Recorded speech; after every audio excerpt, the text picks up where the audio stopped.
Welcome to the Champions Circle. My name is Mark Soto, and thanks to Liga de Justicia Abogados and Liga de Justicia Foundation, we are here today for this podcast on Conexcion Latina.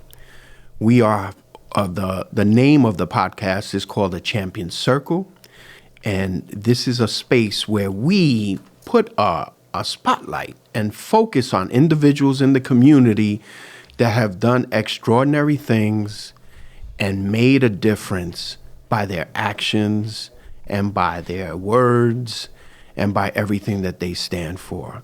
They become part of our chosen family, and we are honored and privileged, and I'm super excited today to be able to present to you none other than legislator Samuel Gonzalez from the 9th Legislative District. Thank you for being here today, Sam. Thank you, Mark. Thank you so much for the invitation. It's an honor. It's truly an honor to be here, part of this, the chosen family, the Champion Circle. I'm really honored. I appreciate that. Those are very kind words. And we are here to put a spotlight on you, to have you talk about you. That's scary, man. I know. You can be humble at times, sometimes, and then other times, you don't shut up. But that's me too, so it's okay. But you say, you're giving me 12 minutes, y me da dos. You're only giving me 2 minutes after I gone 2 minutes, and then you want to cut the mic and you want to stop the conversation because you want to talk. No. That's not fair. Yeah, I agree. So I promise to keep my words short from here forward. So you and I constantly talk about where we're from and how, where we're from is better than anywhere else. So you were born and raised in Brooklyn. Tell us a little bit about your journey as a child. Wow. Yeah, I was born in Brooklyn, New York, East New York to be exact, home of the 75th precinct. Home of the #1 in homicides and crime and the whole 9 yards. And you go today and those numbers are still holding strong, but I love it. I love being born and raised in Brooklyn, New York, because I remember early on, when I could remember going back, I lived on Pitkin Avenue, between Shepherd and Essex streets. And it was funny because, my uncle had the Criollo bar. My other uncle had the Super Red that was there. Mm-hmm. And my aunt had a candy store. My cousin had a Florsheim shoes across the street. Mm. And the building that we lived in, which I remember till this day, it was 2469 Pitkin Avenue. Abuela lived over here. My mother lived over here. My uncle lived on the second floor. And it was just, a family, really close upbringing. And, those are the things that I remember. I remember like yesterday. And it was cool. Except don't invite us to a party because we would go in there hugging and, loving each other. Right. Y a puño y bofetada. It were fights by the time they had their 5th or 6th bottle. Right. So, but, it's something that I remember, and that close-knit family feeling was something that I truly experienced being born and raised from there, man. So as a child, you talk about it being a close-knit family, a community of culture. How did that influence you for later? Like, what experiences do you remember, culturally speaking, being a Puerto Rican or being a Latino in a community like that? What were the great memories that you have of those times? Primeramente, abuela y la chancleta. That has to be, of course, first. And my mother, she had a boomerang, man, for a chancleta. Let me tell you something. But it was, it was the teachings of, we lived in Brooklyn. My grandparents went back to Puerto Rico as a young kid. I would spend every summer en Caguas, Puerto Rico, en el campo. Okay. Borinquen, Barrio Anón, it's like I see it. Right. You know? And the closeness, remembering where we came from. Right. Cooking. You know, haciendo el sancocho. Right. Remembering and seeing my female cousins and my aunts all together for the holidays, let's just say, haciendo pasteles. You know, I remember early on being part, my grandfather would take me and my uncle in doing the first lechon.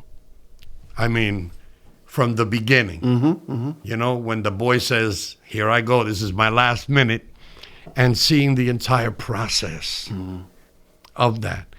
And then coming, and then being in New York and being, you know, during good times, and there were a lot of good times, with my aunts and my uncles and my father, who, you know, I lost early on. I was 17 years old. I miss him till this day.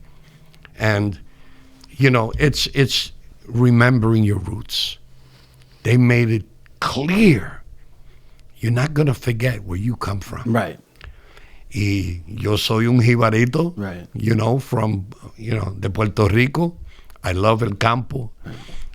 I love the smell when it rains of the fango, you know, and that's how I was brought up. And the teachings, when adults are talking, you don't say a word. That's right. So these are the little things that I remember, you know, till today. Tell me about your parents' journey. When did they come to this country? Where were they born, and why did they come, more importantly? You know, my father, may he rest in peace. Like I said, he died when I was 17 years old. He died 2 days before his 45th birthday. Wow, so young. But yeah, so, you know, when my mom had me, I think she was like 20 and he was 21 back in the days. And, you know, they were here some years before, you know, looking for that dream, you know, to come and to work. And how it began was my uncle came here first. He got himself settled and then called his brothers and sisters, my mother, one of them, and they worked a factoria. You know, my mother met my father in a factory. And so, you know, that's how the La Herencia began. Right, right. That's how we began. And, you know, like I said, the memories of Brooklyn, New York is, you know, very, very close to me. Because I learned a lot, and it's made me the person that I am today. But they came here with that dream, and eventually they took me out of Brooklyn. Back in those days, a lot of gangs, you know. And so before the street took me, early on, right. I wasn't even in junior high school yet. I remember my dad bought a little house in South Ozone Park, Queens. And so they got me out of Brooklyn. But they didn't keep me out of Brooklyn for too long. Right, okay. So they were pursuing the American dream, just Correct. like all immigrants, right? Correct.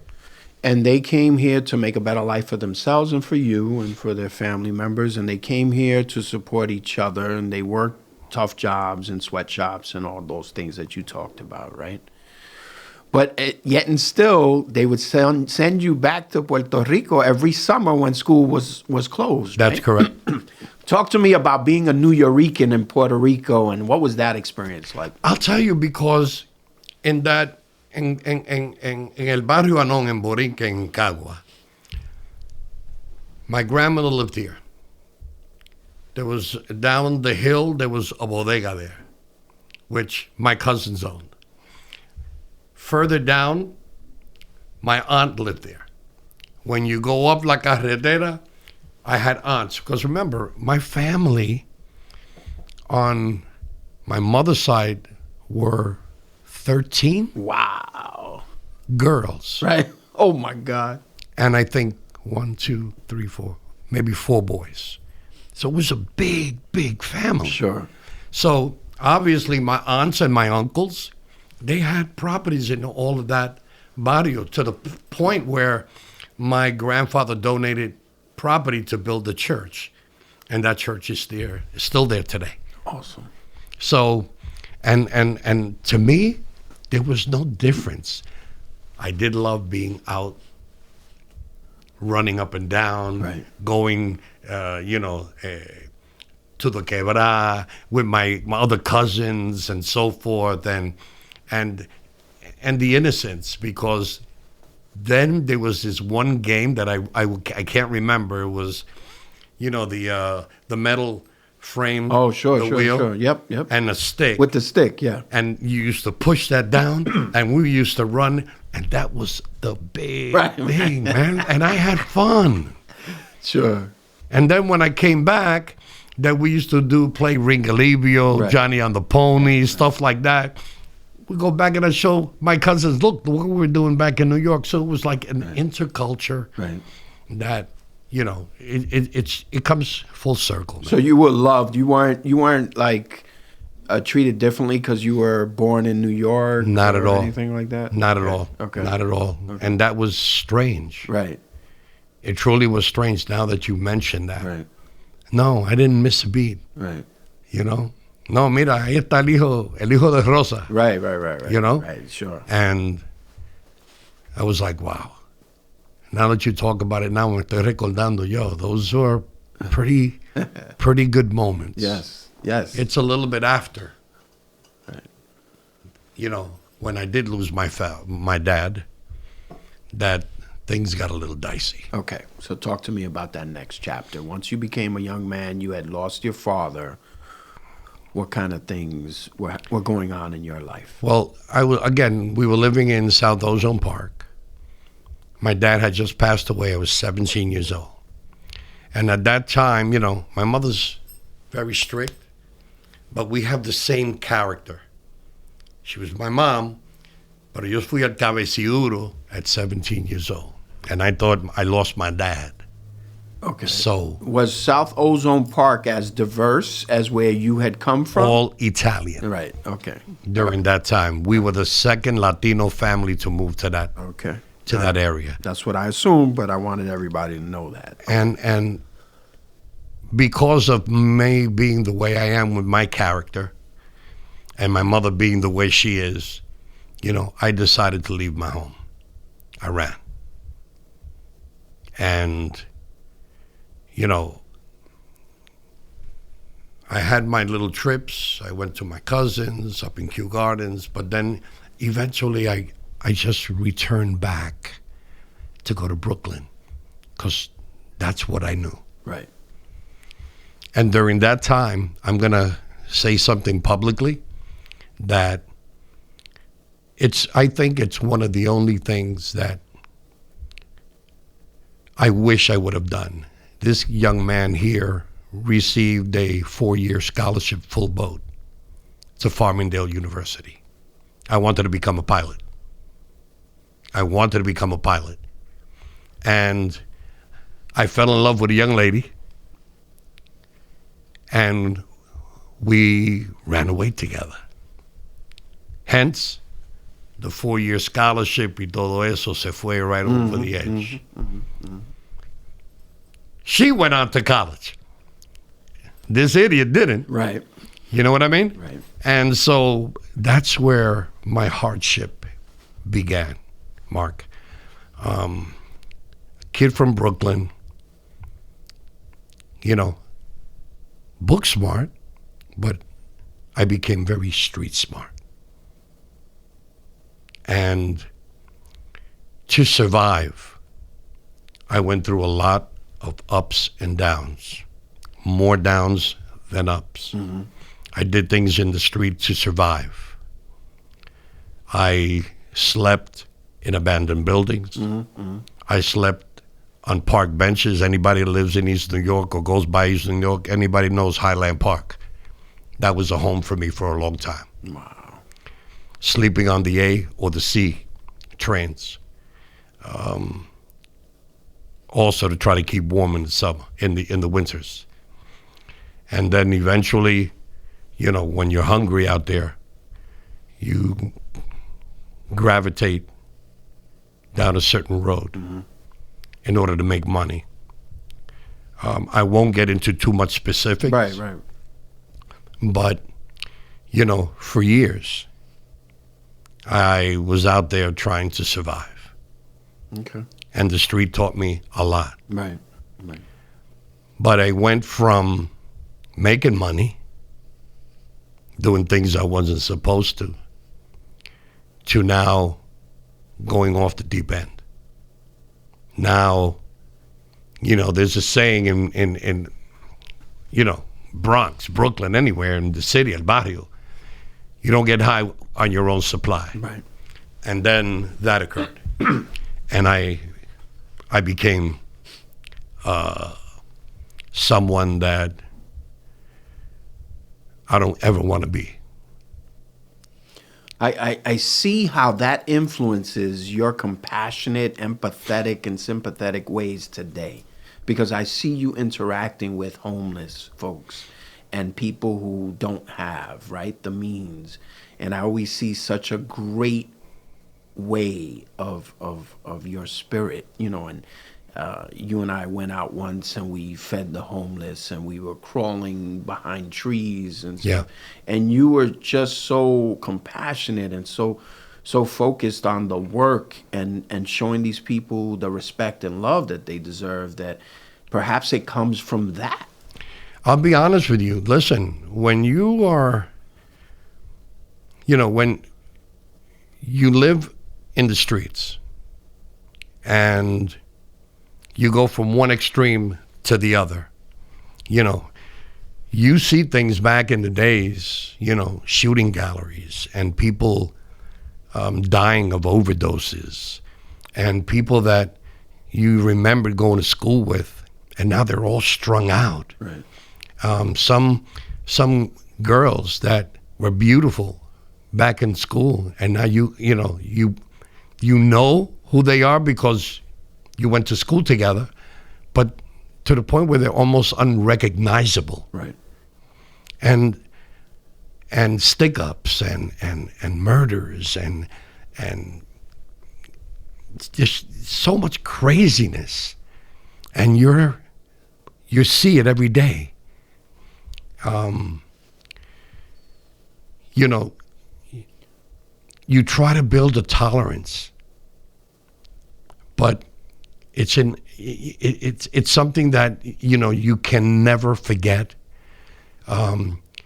Visually in my mind, I see it sometimes when I go to bed, dreams.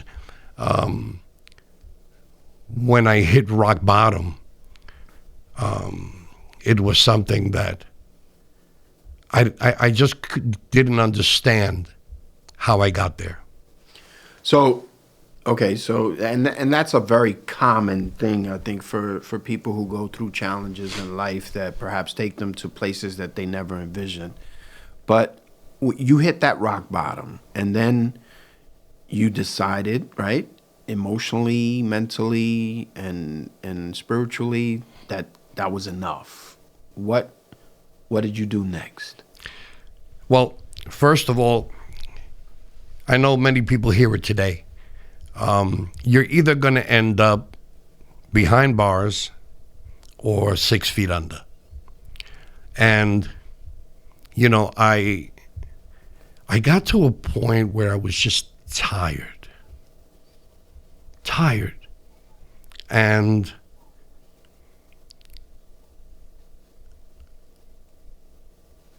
to the point where I said to myself, you know, I'm done, man.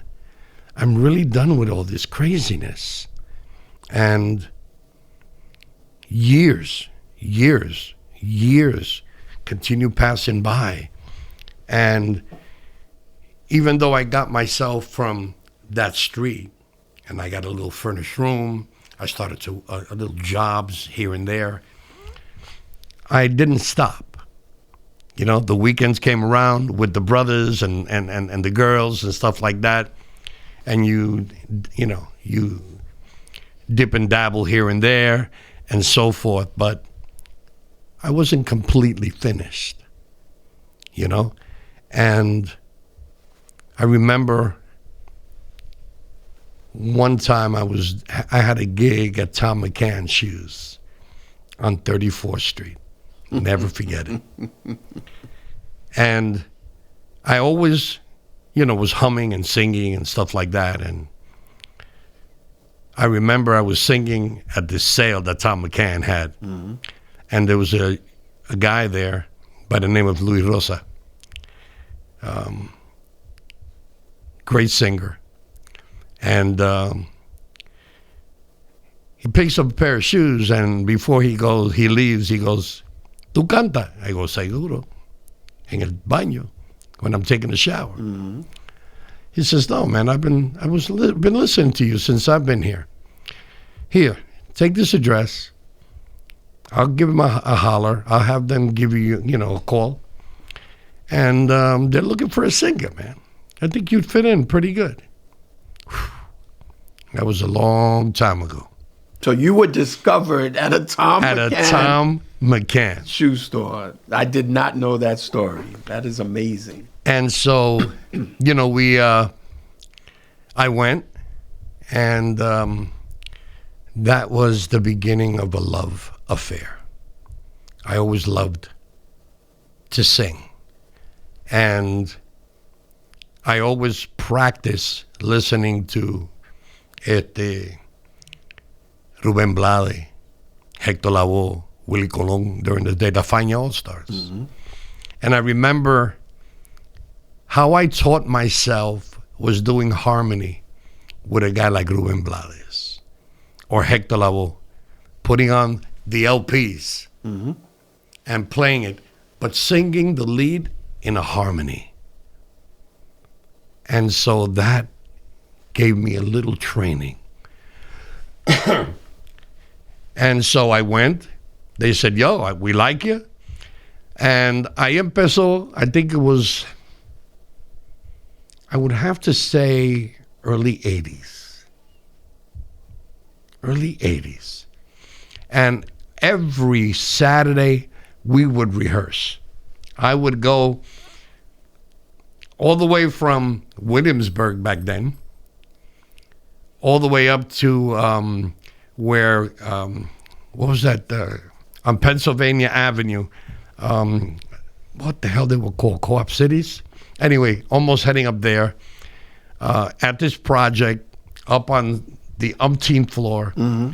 and we would practice every Saturday. And then we would go across and have some White Castle cheeseburgers and stuff. That's el amor mío de White Castle, okay? No me lo van a quitar nadie, compadre. And so it started. And for years, all we did was rehearse. Okay. And then after a couple of years that we got the numbers together and the band was pretty tight, we started doing, little promos here and there. Free. I sang for free for over a year, mm-hmm. almost a year and a half. Mm-hmm. And then that same guy, Luis Rosa, called me one day and said, "Mira, el cantante, our singer's leaving. And are you interested to come play with LIGA Latina?" Now, these guys, they have an album, and they played the wedding circuit. Mm-hmm. They gig twice, 3 times a week. Mm. And so I went with them. Right.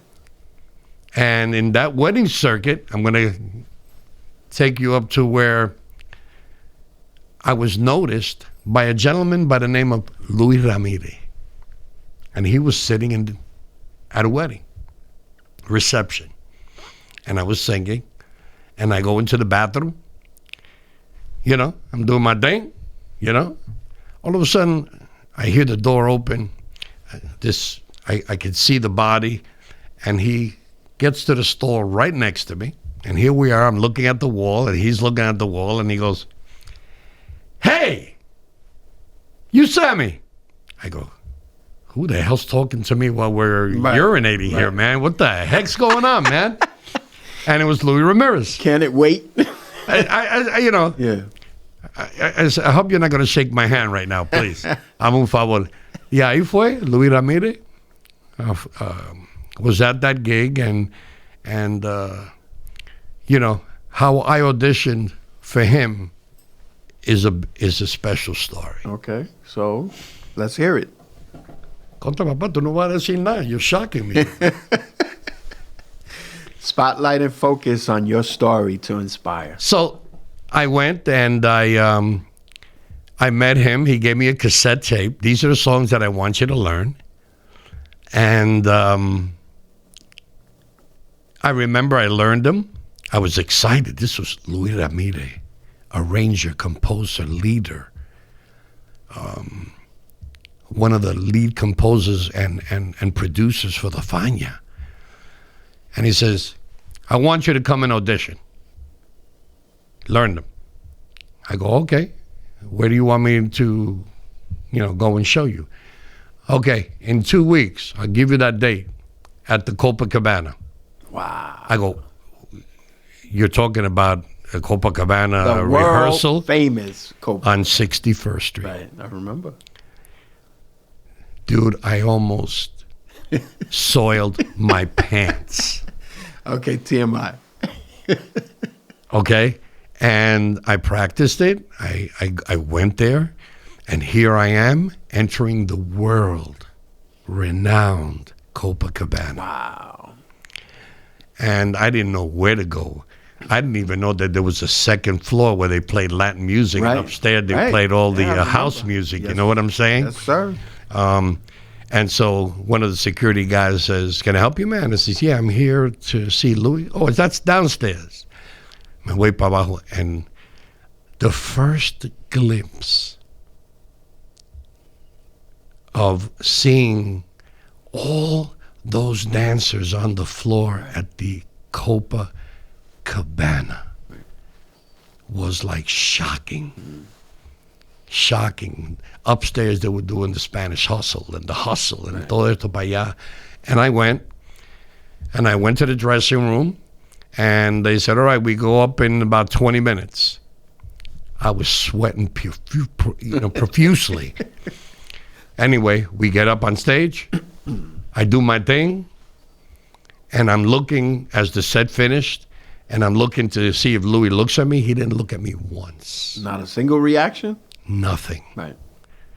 So as the band was going back to, the study where we would hang out, I'm there. I'm standing like an idiot. Como un bruto, brother. How was it? But I was afraid to say anything. Mm-hmm. So when Louis was going to go out, I go to, Oye, Louis, what do you think? He says, he looks at me and walks out. All of a sudden, I remember Roberto Rodriguez, the son of the legend, their, trumpeter, comes up to me and goes, just stares at me. And he goes, welcome aboard. The band, each and every one of them, introduced me into Louis Ramirez's band. And I stood with him for 7 years. Wow, congratulations. 7 years. That's a great story, and I did not know that. Yep. So simultaneously, while you're pursuing, obviously, your musical interests, what's going on with your professional life? Talk to me about that. Well, my professional life was just that, because now I got myself into even a deeper problem. Back in those days, as a musician, los fines de semana and the gigs, eso era tirando para acá, tirando para allá. All the musicians were around it at parties. It seems like every club had his own provider of certain things. And back in the days, it was predominantly in the nightclubs. And so now I'm beginning a musical career with a problem that I was having, even though it seemed like all those rehearsals and everything else, but no, it just meshed. And eventually I joined a company back in the days by the name of Waste Management. Actually, they were called Star Recycling and Allied Waste. But I joined it, and I created a union. And we unionized, and my life started to change a little bit, especially when my first wife, Elba Colon, I was married to her for about 5 years. We have a beautiful baby girl, Samantha, who's in her early 30s now. The moment my daughter was born, that just lit up a light, and I said, I can't do this anymore. Okay. I can't do it in the music, Right. and I can't do it in my private life. I'm going to destroy myself. So she snapped. You know, she changed my life. And then I lost Elba to leukemia. She was a New York City, she ended as a New York City detective. And she died of leukemia. So my daughter was under my care since about 4. Wow, I'm so sorry. 4.5. I could be off by a year or so. But, I had to do for her. Right. So, being an organizer, what inspired you to go down that path? Did you have people that you looked up to? Did you have people in your family that were organizers? No. What drove you to become a union organizer? Growing up, was somebody that was always, I didn't like taking orders to an extent, especially from abusers. Even in my early days growing up and being in the street, no, man, you ain't gonna tell me what I gotta do. And then seeing that in the corporate world is what pushed me to organize with a gentleman by the name of Louis Rosa. What's his last name? I forgot. To organize a union. And we won. And Luis Rodriguez. And we won. And it wasn't easy to change the culture. Right. But now, as a union rep, as a shop steward, I started to notice that, wait a minute, I have a little bit of power here. And you're not going to talk to my friends, my workers here, that I represent as a shop steward the way you want to talk about it. You want to talk to them. Right. And so eso me dio la energía. Right. You know what I'm saying? Yes. So I believe wholeheartedly that I think the union changed my life. Okay. So you go from that position to what's the next stepping stone in your organized labor career? I started off as a business agent, organizer, and I did that for a long time with an independent local. Then went on to the RWDSU UFCW, organizer, business agent, to being recruited by the IBEW years later. Right. One of the most prominent and most prestigious labor organizations. And, the IBEW Local 1430 gave me that opportunity where I was voted as vice president for a while and then eventually president. Just second behind the business manager, because within the international, it's the business manager. Right. Then, right. And that just got me to the point where it made me learn about contracts, collective bargaining, negotiations, working with different attitudes and individuals. And then in my music, it was starting to get solidified, where now I had, by that time that I was up there, I think I had about 15 to 20 CDs, recordings already done. I've recorded about 25 thus far. And it just started to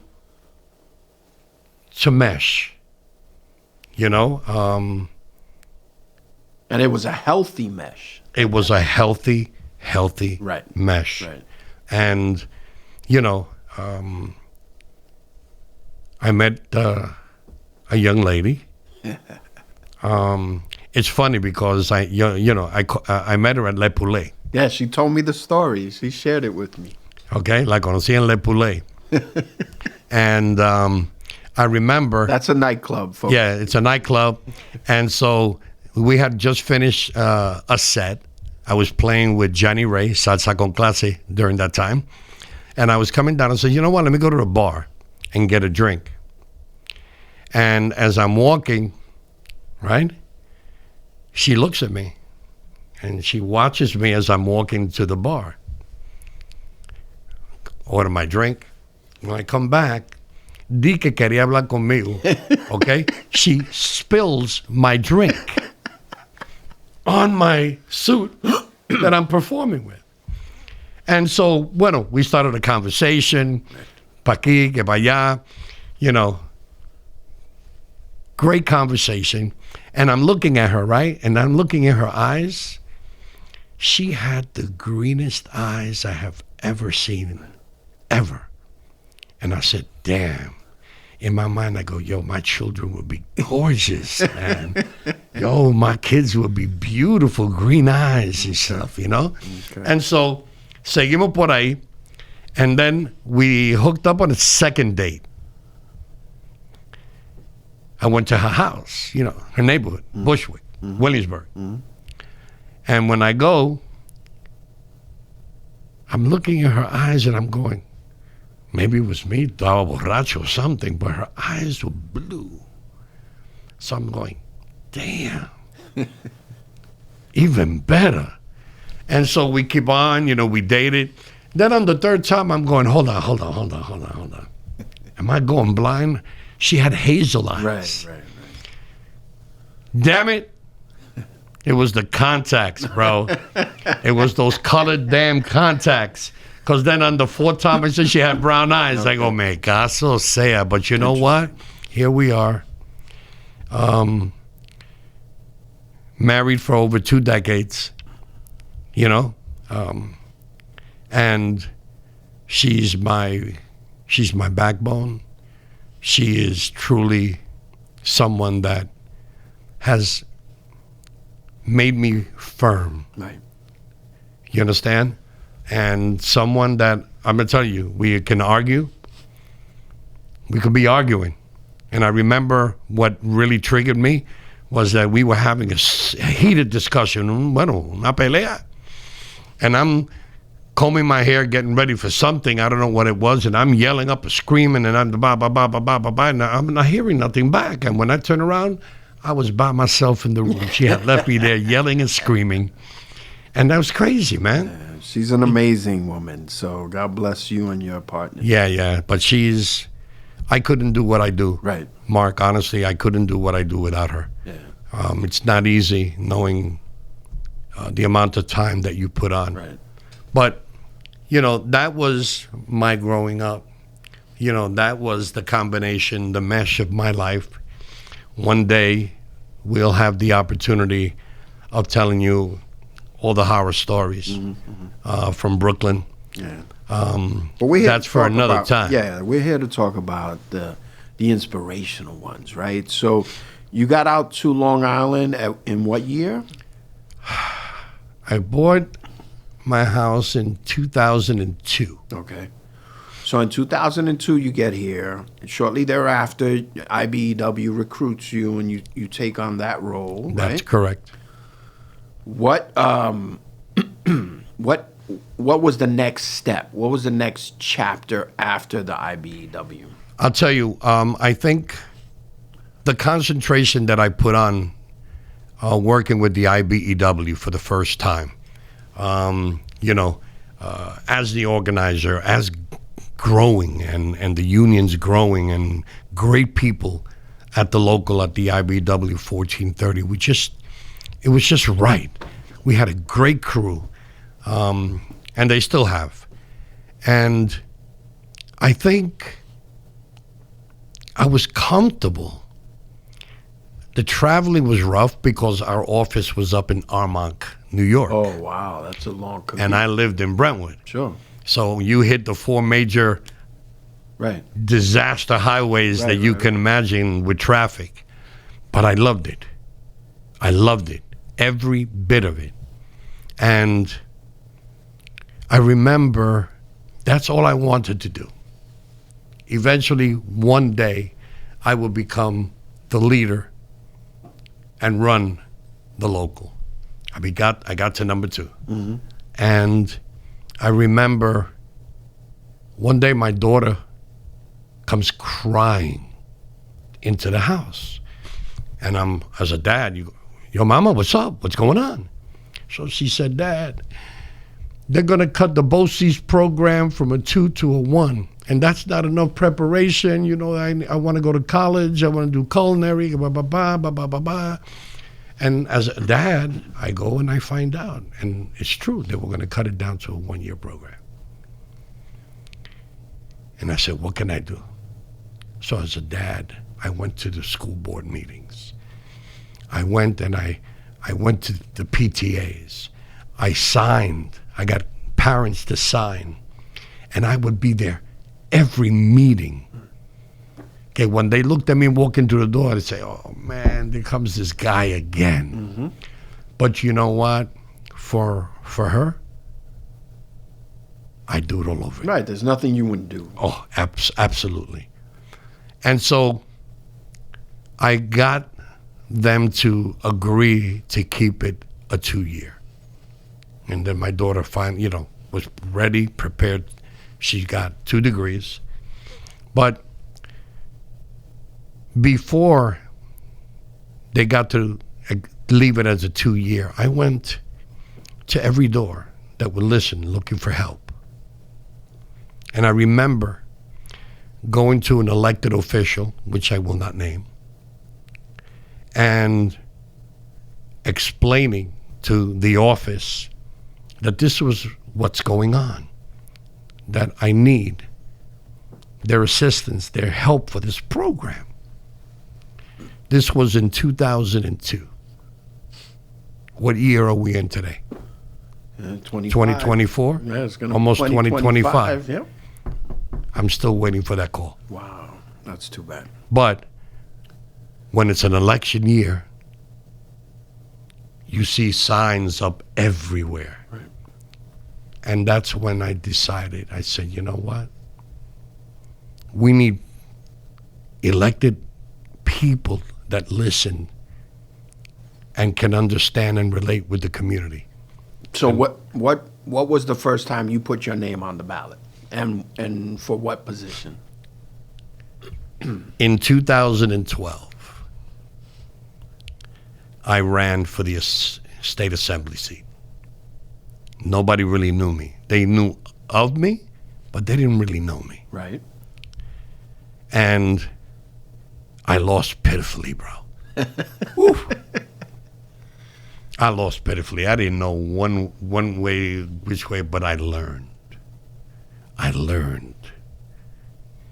And then some years later, there was an availability for the council seat, Islip Town Council. And I ran. I lost again. But I received the most votes of any modern day Democrat.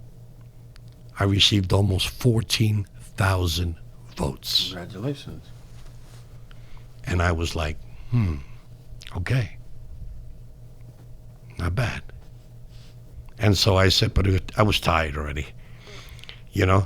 When you're campaigning at large, because there was no districts. Right. It's tiring. Entonces, some years later, it's funny, but Monica was running. She was the legislator, and she ran for the Senate seat. Guess what happens? Monica wins the Senate seat. Now, you got recognition. You just look at the recognition from the council seat. No, you got to run again. I go, oye, papi, but estoy explotado. I'm exhausted. No. Special election, 2019, April. I won. Shocked me the hell. Third time is the charm, baby. And then I had to run again in November, same year. Right. I won November for me, and it's nonstop since I first ran, okay? But it's because of that situation that I think that those people that are elected have a big responsibility to the people that voted for them. Sure. You know? And even for the people that didn't vote for them. Exactly. Right. All the way around. Right. And so I thank God the community has accepted me. Right. They see what I can do. They see what I've been doing nonstop since I won the election. And that I'm not doing it for the money either. Right. I was making a lot more money as president of the IBEW than I am today. Right. So when you say nonstop, I can testify to that. I've seen you out in the community. I know, by speaking to your staff, how busy your calendar is. And I know that even when you're not feeling well, you are out there doing what you have to do and trying to appear at as many places as possible. When they've redistricted you and had to, you've had to campaign in new areas, you've done all those things. What are the things that you would say that you're most proud of in your tenure in the Ledge? I have to say that I think it was even early on. One of the things is that I didn't have a horse in the race then, and I don't have a horse in the race now. And by that, I mean many who enter government and politics have to pay off somebody. Sure, they're beholden to different people, to different people. Different groups, etc. And, till this day, I'll work with a Democrat like I will work with a Republican. Right. I am neutral. I am straight down the middle. The only thing that I care for are those individuals that live in my district. Right. Those are the only ones that I owe, and I continue to work and fight, Mira, cuando primero te conocí a ti, compadre, tú estabas donde quiera. Yo creo que este tipo va a correr contra mí. You know what I'm saying? Holy You know what I mean? But no, Mark, I'm going to tell you, I know this is all about the champion circle, but I definitely must say that, Mark, ever since you put your footprint here, it is an honor for me to see you grow, to see you in this community doing the things that you're doing. And seeing that gives me even more strength. Right. Because, hey, if everybody or anybody did not know, I am the only Latino legislator, not only in Suffolk, in Nassau too, but in Nassau County. That's so in right. todo Long Island, I am the only legislator. And it's crazy. Right. And sometimes I feel that weight because it feels like, yo soy la voz. I'm like the voice of all Latinos that want a voice in government. Right. Listen. And that's what I think I learned over the years is to listen. Because people want to be, all they want is for somebody to listen to them. And care, right? And care. Right. And you have that. And you know, I appreciate you giving me credit, but you are truly inspirational, and iron sharpens iron, and we all depend upon each other to collaborate and partner. What things have you been able to champion and partner with others with to get accomplished for your constituents? Well, I think one of my first big accomplishments, and I've put in a lot of resolutions over the years. I think one of the first ones that I still remember till this day is ban the box. It's that little box in an application when you're looking for a job. And, you know, in that first page, have you ever been convicted of a crime? The moment you answer that truthfully, you would not get an opportunity for a second interview face to face. And we worked that from 1 year into the next. And I remember the sponsor of that bill was Dwayne Gregory. And when he finished up, I continued that fight. And then Susan Berland introduced it. But we were fighting that for over a year. Okay. And we finally got it eliminated. Right. Giving opportunities to people. And hoy en día right now is helping organizations in their reentry so that we can stop the recidivism. Right. And I think that's important. Giving those that are incarcerated, que they're coming out, that opportunity to live that American dream. Sure, they pay their debt. Now they guess should have what? Opportunity. And I'll tell you, working together with Dr. Errol Toulon, right. I think we've, he's got something great going on in the Department of Corrections and Sheriffs. Tremendo. Right. But we're working on that. Locally, I have, and one of the things I learned, things aren't as quick governmental-wise than it is working in a union. Right. I can make things happen like this in a union. Here, it takes years. Right. Years. The bus stops on Brentwood Road, it took me at least 2 years. Right. I had to bring the committee to the bus stops, put them in the middle of these people that were dealing drugs. They didn't last 5 minutes. Right. They wanted to leave, but they needed to see it for themselves.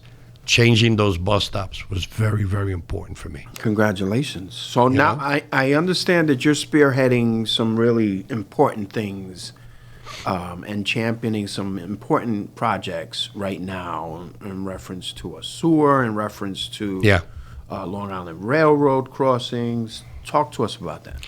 So, like I said, it's been in the works. I've been really meeting with so many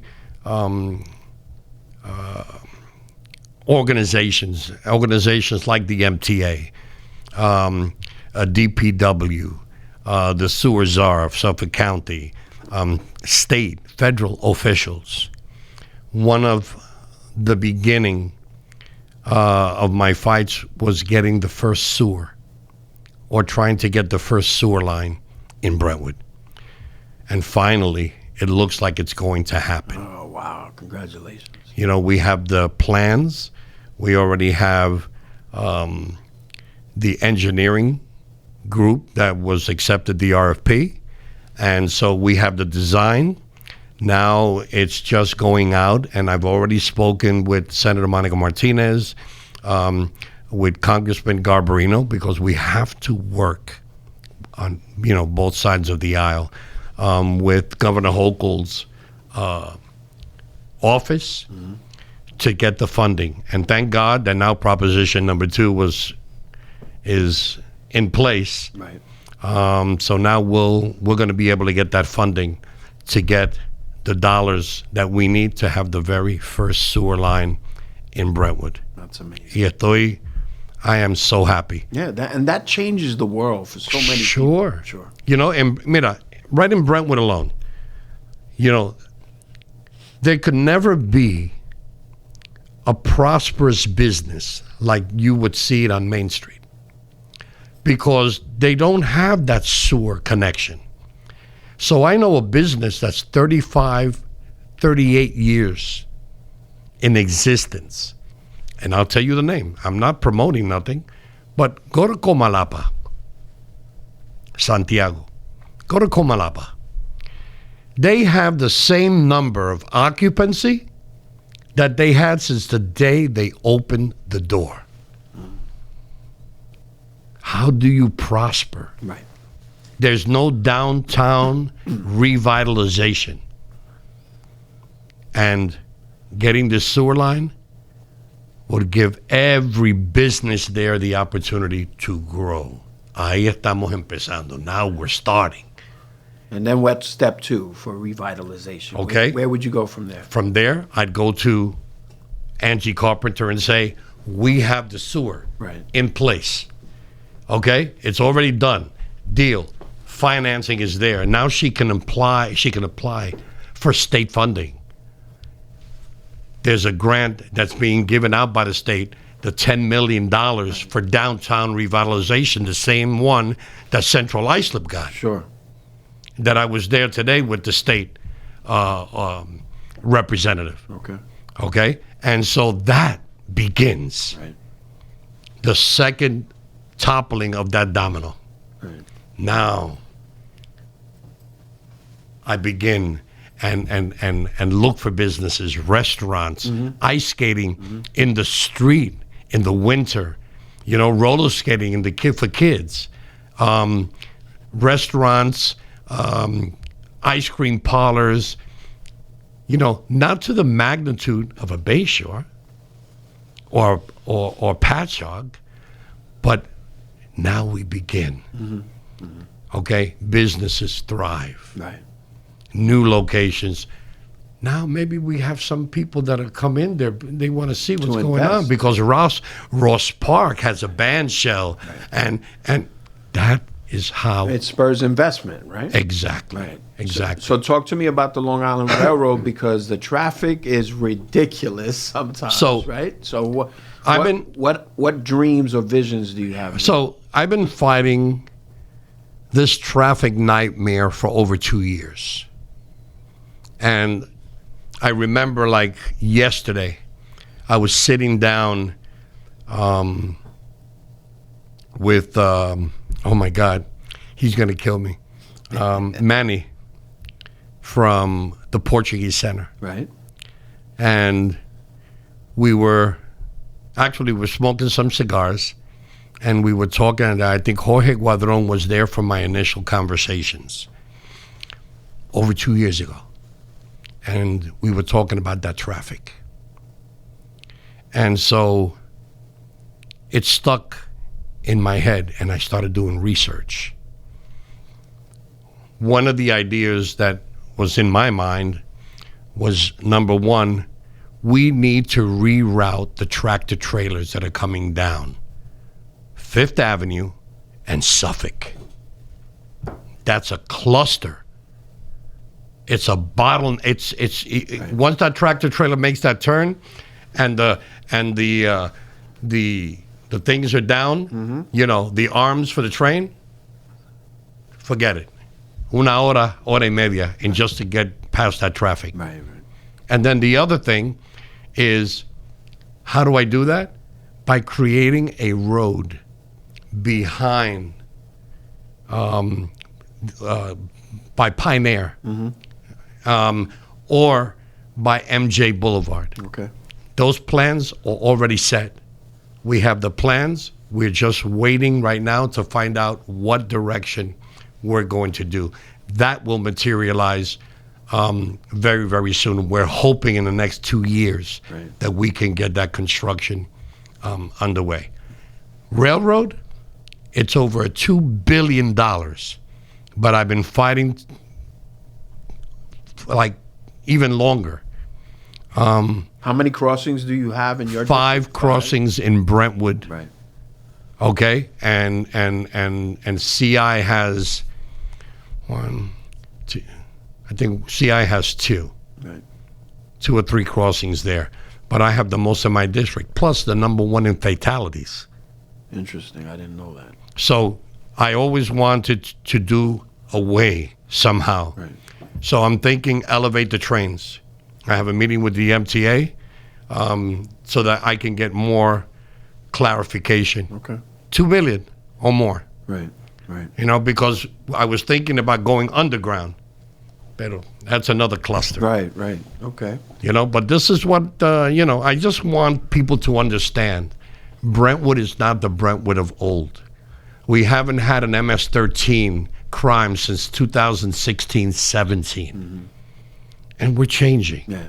We're changing. I know our hotspots. Lo voy a cambiar, papá. Yeah, no, God bless you for your passion and your willingness to serve others and be an elected official and be scrutinized and be criticized. Your courage is second to none, so I appreciate that. And so does your community. If you were, in closing, if you were to give advice to our young people, both boys and girls, or our immigrant families who are coming in or who are here but sometimes are in the shadows, what would you tell them? Because you've been so resilient and you've overcome so many challenges. How would you encourage them to continue to pursue those dreams and continue to fight the good fight, so to speak? I use my experience. I use my life as a way.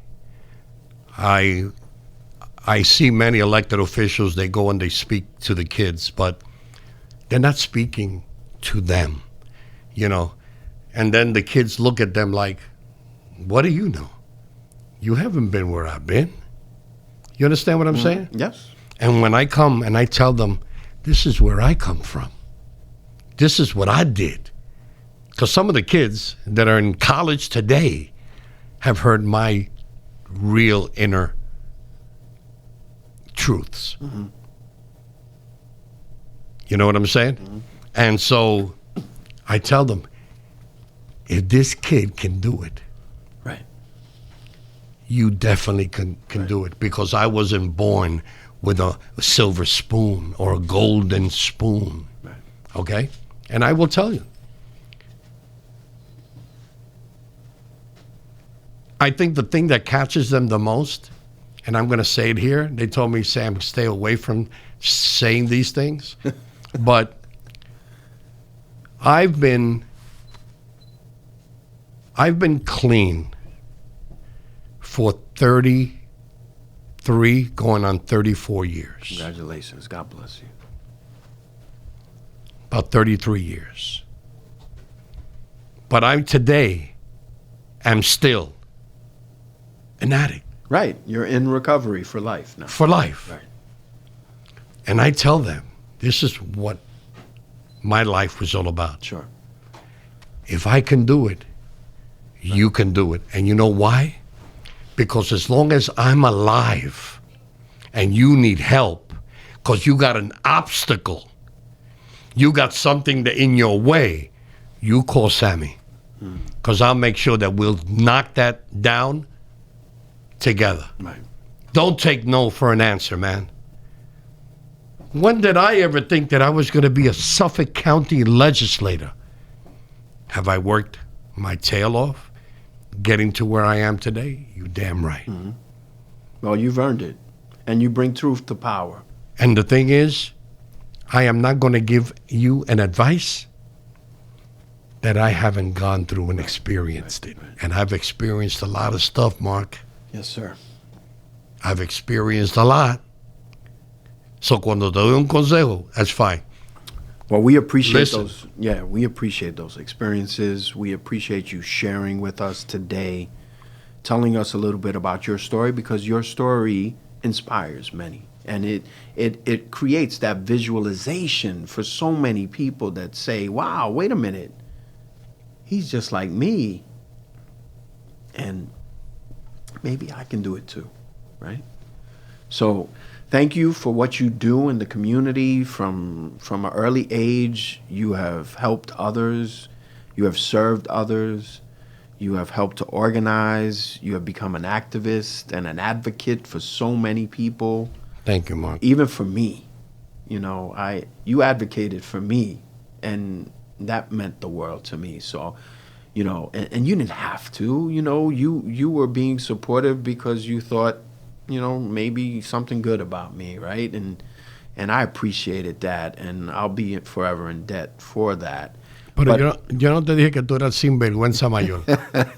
I could have sworn I said that. That's off air, of course. but nonetheless, what I can say is that you are part of our chosen family. You are a true champion.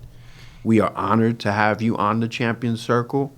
So we thank Liga de Justicia Foundation and Liga de Justicia Abogados for supporting this program on Conexcion Latina.